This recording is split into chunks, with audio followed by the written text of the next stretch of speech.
टमाटम मस्त कलंदर अली दा पहला नंबर।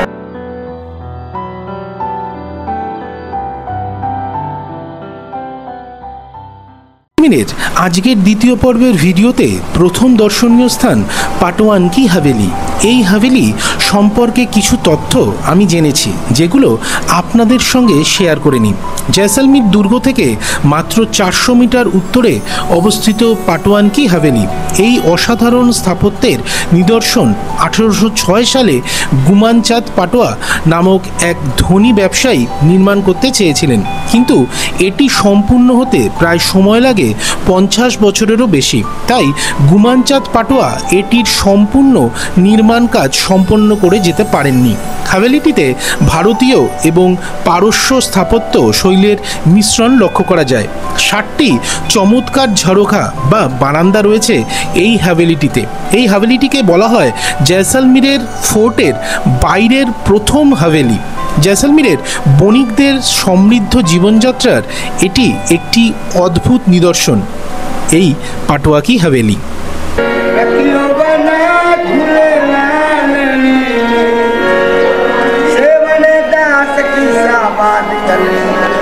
टमाटम मस्त कलंदर अली दा पहला नंबर। लाल मोरी हो ओलादी मोरी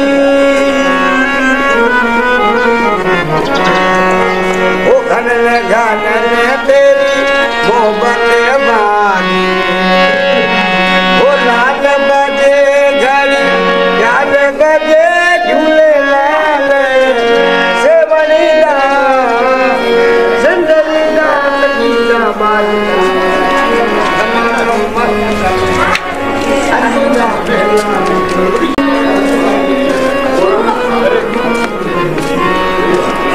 আজকের দিনের ডেস্টিনেশন পাটোয়া কি হাভেলি। এই যে দেখতেই পাচ্ছেন, এখানে সেরকম কিছু নয়, আর্কিটেকচারটা দেখুন খালি, আর কারুকার্যটা একবার দেখুন যে বিল্ডিংটার কত সুন্দর আর্কিটেক্ট, দেখার মতো। আর এটা কিন্তু জয়সলমীরের সবথেকে বড় হাভেলি।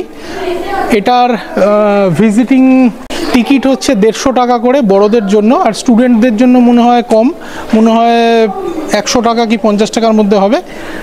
এটার মধ্যে মিউজিয়াম আছে, আর বিশেষ কিছু খুব একটা নেই, আমি জানি না। তবে আমি এটার ভিতরে এখন ঢুকছি না, আমি এর পরের গন্তব্যের দিকে এগিয়ে যাব।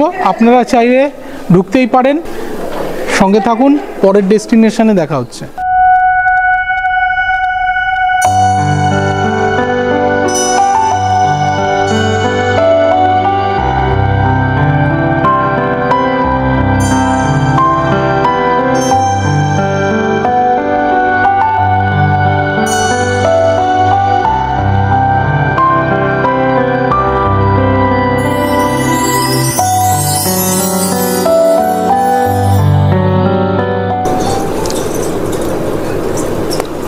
একটু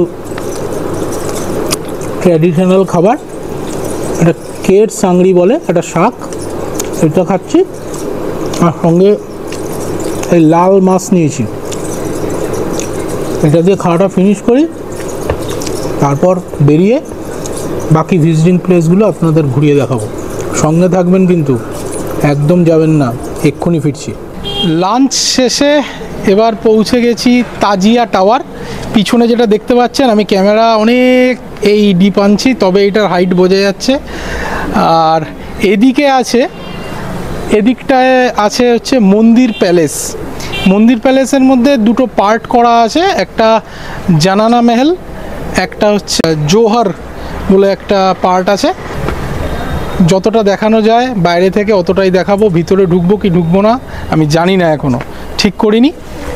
সেরকম যদি এই জায়গাটা আমার মনে হচ্ছে না যে সেরকম কিছু বিশেষ গুরুত্বপূর্ণ বলে জয়সলমীরের।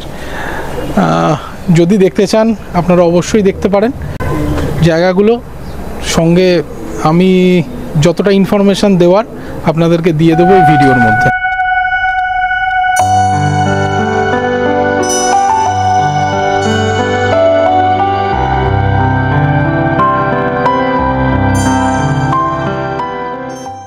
জয়সলমীর শহরের মধ্যভাগে অমর সাগর গেটের কাছে অবস্থিত তাজিয়া টাওয়ার 1886 সালে হিন্দু রাজা মহারায়াল বেরিসাল সিংকে উপহার হিসাবে মুসলিম কারিগররা এই 5 তারা ভবনটি তৈরি করে দিয়েছিলেন, যা দেখতে মুসলমানদের ধর্মীয় অনুষ্ঠানের প্রতীকী তাজিয়ার মতো।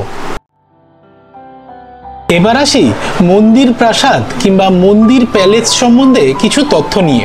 একটি ঐতিহ্যবাহী হোটেল যা মূলত একটি রাজকীয় বাসস্থান ছিল, একটি বেলে পাথরের তৈরি অত্যাশ্চর্য রাজস্থানী স্থাপত্য এবং যার নকশা সত্যি চোখ ফেরানোর নয়।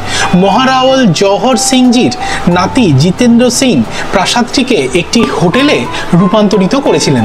এটি জয়সলমীরের সমৃদ্ধ ইতিহাস এবং সংস্কৃতির এক ঝলক প্রদান করে।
আজকের দিনের শেষ পয়েন্ট গাদিসার লেক।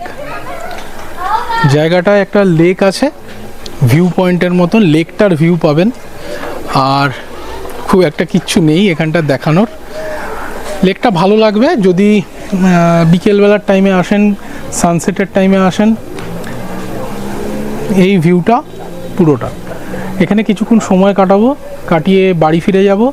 আর আজকের দিনের জন্য আমার এইটুকুই দেখানোর ছিল জয়সলমীরে। কালকে মানে পরের পর্বে চলে যাব, থাক ওটা বলবো না, ওটা আপনারা পরের ভিডিওতে দেখতে পাবেন। রাত্রিবেলা হোটেলে ফিরে তারপর কথা হবে আপনাদের সঙ্গে। ততক্ষণ একটু এনজয় করুন। এখানে চাইলে বোটিং করতে পারেন, আসলে পার হেড মনে হয় 200 টাকা কি 150 টাকার মধ্যে টিকিট। এনজয় করতে পারেন। আপনাদের জন্য গাদিসার লেক দেখে এনজয় করুন, সঙ্গে থাকুন।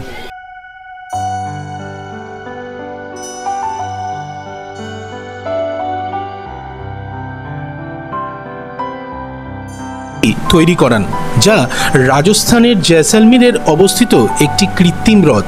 একসময় এটি জয়সলমীরের জলের প্রধান উৎস ছিল। 1367 সালে গদসি সিং ভাটি এই হ্রদটির পুনর্গঠন করান। স্বর শব্দের অর্থ হ্রদ, তাই গদসিন নামের অর্থ গদসি রাজার হ্রদ। প্রায় 17 হেক্টর এলাকা জুড়ে বিস্তৃত এই হ্রদটির গভীরতা 12 মিটার। হ্রদটিতে সূর্যাস্তের সময় বেশ অপরূপ দৃশ্য উপভোগ করা যায় বোটিংয়ের মাধ্যমে। আসুন আমার ক্যামেরার মাধ্যমে কিছু সময় আপনাদের জন্য তুলে ধরা যাক।